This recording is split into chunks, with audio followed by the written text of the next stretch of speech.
আসসালামু আলাইকুম রহমতুল্লাহি ওবরাকাতুহু। আলহামদুলিল্লাহ ওয়াসসালাতু ওয়াসসালামু আলা রাসূলিল্লাহ ওয়া আলা আলিহি ওয়া আসহাবিহি ওয়া মান ওয়ালা, আম্মা বা'দ।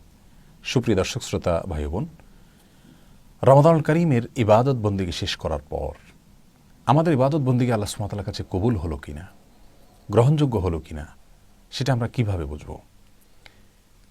উলামায়ে কেরাম, ইসলামের পণ্ডিত এবং বোদ্ধা আলেমগণ অনেকগুলো উপায় বা কয়েকটা উপায় বাতলেছেন, যেগুলো দেখে আমরা অন্তত সুধারণা করতে পারবো যে আমাদের ইবাদত কবুল হয়েছে, রমজান মাসের সাধনা আল্লাহ সুবহানাহু ওয়া তাআলার কাছে গ্রহণযোগ্য হয়েছে। প্রিয় দর্শক, এর মধ্যে থেকে সর্বপ্রথম যে আলামতটি সেটি হলো, আপনি রমজানে যদি কোরআন তেলাওয়াত করে থাকেন, রমজানের পরে যদি সে তার ধারাকে অব্যাহত রাখতে পারেন, তাহলে বুঝতে হবে রমজানের কোরআন তেলাওয়াত আল্লাহর কাছে কবুল হয়েছে। আপনি রমজান মাসে তাকওয়া চর্চা করেছেন, সলাতের প্রতি গুরুত্ব আরোপ করেছেন, অন্যান্য নেক আমল করেছেন, সেই ধারা যদি রমজানের পরেও আপনি অব্যাহত রাখতে পারেন, তাহলে বুঝতে পারবেন বা অনুমান করতে পারেন বা সুধারণা করতে পারেন যে আল্লাহ সুবহানাহু ওয়া তাআলা আপনার রমজানের ইবাদত কবুল করেছেন।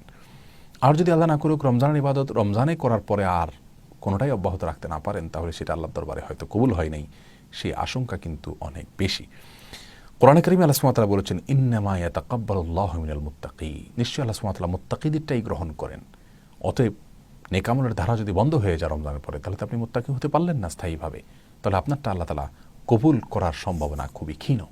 এই জন্য রমজানের ইবাদত রমজানের পরে যদি আমরা কিছুটা হলেও ধারা রেখে দিতে পারি, রমজানের ইবাদতের ধারাকে অব্যাহত রাখতে পারি, তাহলে আল্লাহ তাআলার কাছে রমজানের ইবাদত কবুল হয়েছে সেরকমটি আমরা অনুমান করতে পারব।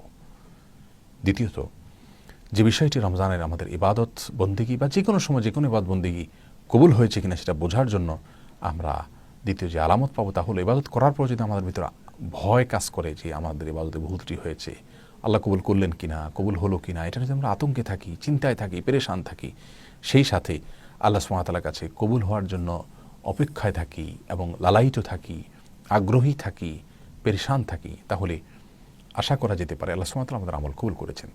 কোনো আমল করার পর যদি আমাদের ভিতরে আত্মগর্ব না হয়, আমাদের ভিতরে যদি অহংকার না হয়, আমাদের ভিতরে যদি খুব বেশি আত্মপ্রসাদ না থাকে, আমাদের ভিতরে যদি খুব বেশি আত্মতৃপ্তি না আসে, তাহলে ভয় যদি আসে, মনটা যদি নরম থাকে, তাহলে এটাও একটা আলামত যে আল্লাহ সুবহানাহু ওয়া তাআলার পক্ষ থেকে ইবাদত কবুল হয়েছে হয়তো। কারণ কোরআনে কারীমে আল্লাহ সুবহানাহু ওয়া তাআলা বলেছেন, আল্লাযীনা ইউতুনা মা আতাউ ওয়া কুলুবুহুম ওয়াজিলাহ, আর যারা আল্লাহর রাস্তায় দান করেন, যা দান করেন এমন অবস্থায় তাদের অন্তরগুলো নরম থাকে, তাহলে এদের এই দানকেও আল্লাহ সুবহানাহু ওয়া তাআলা কবুল করেন। আল্লাহ বলেছেন, উলাইকা আল্লাযীনা ইউসারিউনা ফিল খায়রাত ওয়া হুম লাহা সাবিকুন, এরাই ভালো কাজের প্রতিযোগী হয় আর এরাই অগ্রগামী হয়। অতএব প্রিয় দর্শক, রমাদানুল কারীমের শেষে দুটি কাজ আমাদের খেয়াল করে করতে হবে। এক হলো রমজানের আমলগুলোকে একটু একটু হলেও রমজানের পরে ধরে রাখার চেষ্টা করতে হবে। দ্বিতীয়ত হলো আল্লাহর কাছে যেন রমজানের আমলগুলো কবুল হওয়ার জন্য দোয়া করতে হবে।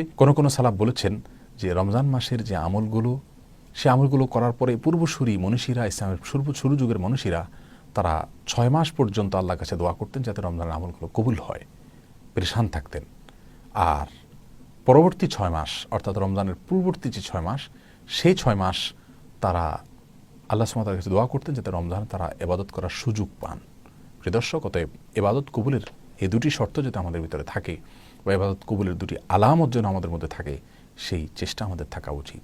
আল্লাহ তাআলা রমজানের ইবাদতকেই রমজানের পরে আমরা যেন ধরে রাখতে পারি সেই তৌফিক দান করুন। আসসালামু আলাইকুম রহমতুল্লাহি ওয়া বারাকাতুহু। নিয়মিত ইসলামিক কন্টেন্ট পেতে ডেইলি ইসলামের অফিসিয়াল ফেসবুকে লাইক দিন, ইউটিউব চ্যানেল সাবস্ক্রাইব করে বেল বাটনে ক্লিক করুন। Daily Islam, a complete guide to Islamic lifestyle.